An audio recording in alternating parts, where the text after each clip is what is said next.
നമസ്കാരം.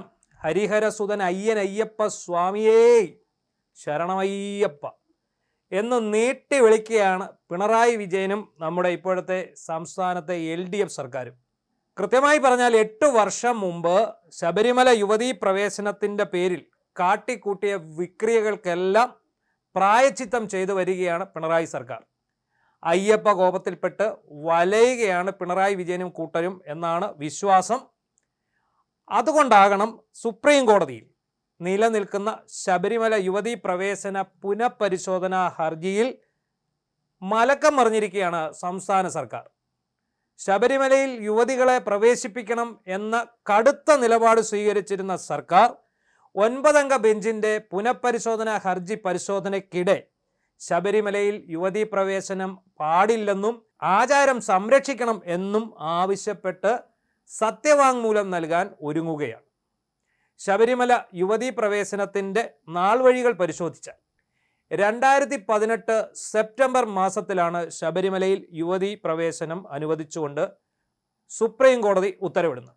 അന്ന് UDF നിയോഗിച്ച ദേവസ്വം ബോർഡായിരുന്നു നിലവിലുണ്ടായിരുന്നത്. ഇതിനെതിരെ പുനഃപരിശോധനാ ഹർജിയുമായി പോയത് അന്നത്തെ ദേവസ്വം ബോർഡ് പ്രസിഡന്റായിരുന്ന പ്രയാർ ഗോപാലകൃഷ്ണനായിരുന്നു. കോടതി കേസ് പരിഗണിച്ചുകൊണ്ടിരിക്കുന്നതിനിടെ പ്രയാർ ഗോപാലകൃഷ്ണൻ അന്തരിക്കുകയുണ്ടായി. നമുക്കറിയാം 2018 ശബരിമല യുവതീ പ്രവേശനത്തിൻ്റെ ഭാഗമായി സംസ്ഥാന സർക്കാർ നടത്തിയ ഗൂഢാലോചനയും കുടില നീക്കങ്ങളും എങ്ങനെ അയ്യപ്പ ഭക്തരുടെ മനസ്സിനെ വേദനിപ്പിച്ചു എന്നുള്ളത്. ശബരിമലയിൽ യുവതീ പ്രവേശനം അനുവദിച്ചിട്ടും ശബരിമലയിലേക്ക് പോകാൻ യുവതികൾ തയ്യാറാകാതെ വന്നപ്പോൾ മനീതി സംഘത്തെയും ആക്ടിവിസ്റ്റുകളെയും ഫെമിനിസ്റ്റുകളെയും ഇറക്കുമതി ചെയ്യുകയാണ് സംസ്ഥാന സർക്കാർ ചെയ്തത്. അതിനുവേണ്ടി പോലീസും കൂട്ടുനിന്നു. അന്ന് ആരൊക്കെ യുവതീ പ്രവേശനത്തിന് വേണ്ടി പരിശ്രമിച്ചോ പിന്നീട് അവരെല്ലാം ഒന്നിനു പുറകെ ഒന്നായി ഓരോ വിഷയത്തിലും കണക്ക് പറയുന്നതാണ് കണ്ടത്. ഇത് അയ്യപ്പൻ്റെ കോപമാണെന്ന് വിലയിരുത്തി. അയ്യപ്പൻ്റെ ശാപവും കോപവും ഒക്കെ ഏറ്റു വലഞ്ഞ LDF സർക്കാർ പിണറായി വിജയൻ പോലും അയ്യപ്പൻ്റെ മുന്നിൽ സാഷ്ടാംഗം വീഴുന്ന അവസ്ഥയെത്തി. പിണറായി വിജയൻ്റെ പശ്ചാത്താപ പരിഹാര ക്രിയകളുടെ ഭാഗമായിട്ടാണ് കഴിഞ്ഞ വർഷം ശബരിമലയിൽ ആഗോള അയ്യപ്പ സംഗമം സംഘടിപ്പിച്ചതെന്ന് പോലും പറയപ്പെടുന്നുണ്ട്. 2018 സെപ്റ്റംബറിൽ യുവതീ പ്രവേശനം വന്നതിന് പിന്നാലെ ശബരിമലയിലേക്ക് ഒന്നിനു പിറകെ ഒന്നായി ആക്ടിവിസ്റ്റുകളെയും മനീതി സംഘം അടക്കമുള്ള സാമൂഹ്യ സംഘടനകളെയും കയറ്റിവിടാൻ സർക്കാർ നടത്തിയ നീക്കം സ്ഫോടനാത്മകമായിരുന്നു. ശബരിമല സംഘർഷ ഭൂമിയായി.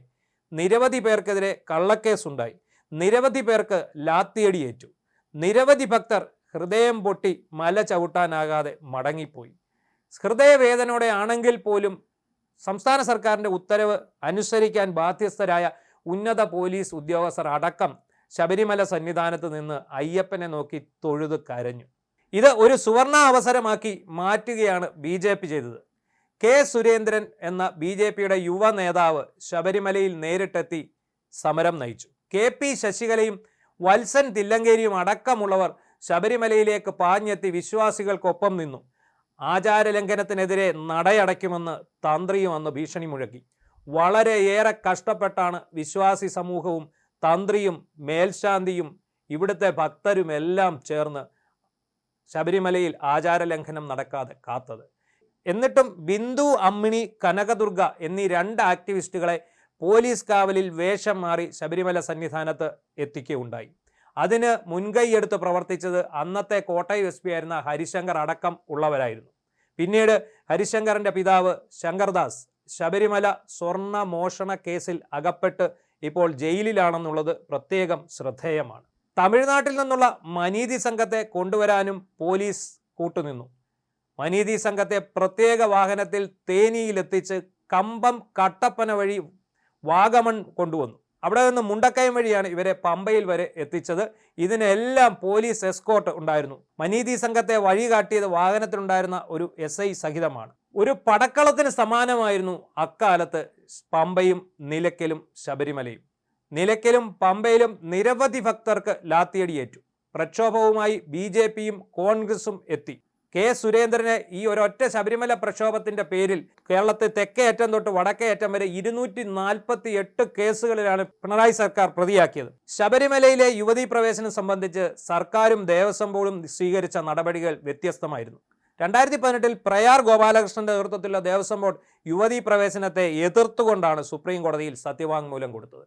എന്നാൽ സംസ്ഥാന സർക്കാർ യുവതീ പ്രവേശത്തെ അനുകൂലിച്ചു. ഇതേ തുടർന്ന് സുപ്രീം കോടതി യുവതീ പ്രവേശം അനുവദിച്ചുകൊണ്ടുള്ള ഉത്തരവ് പ്രഖ്യാപിച്ചു. ഇതിന് പിന്നാലെ ശബരിമലയിൽ യുവതികൾ പ്രവേശിക്കാനുള്ള ശ്രമം നടന്നത് സംഘർഷത്തിൽ കലാശിക്കുകയും പിന്നാലെ പ്രയാർ ഗോപാലകൃഷ്ണൻ പുനഃപരിശോധനാ ഹർജിയുമായി മുന്നോട്ട് പോവുകയും ചെയ്തു. ഇതിനിടെ ദേവസ്വം ബോർഡിന്റെ കാലാവധി വെട്ടിച്ചുരുക്കി പ്രയാർ ഗോപാലകൃഷ്ണനെ ഒഴിവാക്കി പകരം എ പത്മകുമാറിനെ സർക്കാർ ദേവസ്വം ബോർഡിന്റെ പ്രസിഡന്റായി നിയോഗിച്ചു.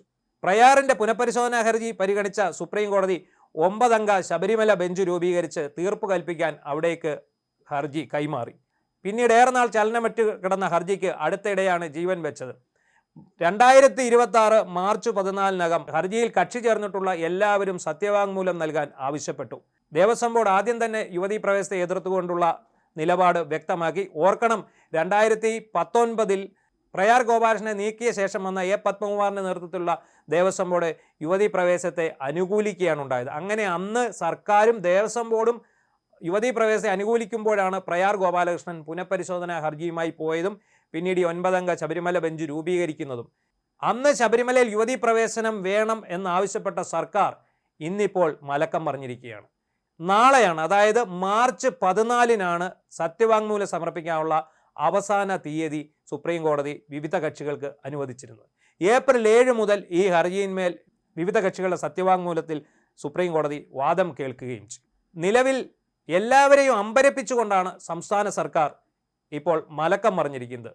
നമുക്കറിയാം, 2018 യുവതീ പ്രവേശന വിധി വരികയും ശബരിമല യുദ്ധക്കളമാവുകയും ചെയ്തതിന് ശേഷം ഒരു നവോത്ഥാന സമിതി കേരള സർക്കാർ രൂപീകരിക്കുകയുണ്ടായി.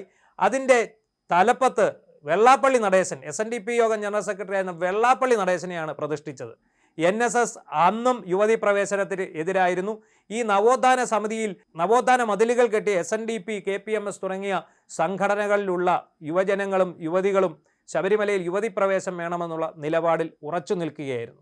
ഇതേ വെള്ളാപ്പള്ളി നടേശൻ ഇപ്പോൾ നിലപാട് മാറ്റി. കാരണം പിണറായി വിജയൻ നിലപാട് മാറ്റിയാൽ വെള്ളാപ്പള്ളിയും നിലപാട് മാറ്റും എന്നുള്ളതാണ് സ്ഥിതി. അടുത്തിടെ വെള്ളാപ്പള്ളി പറഞ്ഞത് ശബരിമലയിൽ യുവതീ പ്രവേശനം പാടില്ലെന്നും ആചാരം സംരക്ഷിക്കണം എന്നുമായിരുന്നു. 2018 ശബരിമല യുവതീ പ്രവേശന വിധിക്ക് പിന്നാലെ ഉണ്ടായ സംഘട്ടനങ്ങളും സംഘർഷങ്ങളും ശബരിമലയിൽ നടന്ന ലഹളകളും എല്ലാം ചേർന്ന് 2019 പാർലമെന്റ് തെരഞ്ഞെടുപ്പിൽ LDFന് കനത്ത തിരിച്ചടി സമ്മാനിച്ചു. ഒരാൾക്ക് മാത്രമാണ് അന്ന് LDFിൽ നിന്ന് വിജയിക്കാൻ കഴിഞ്ഞത്.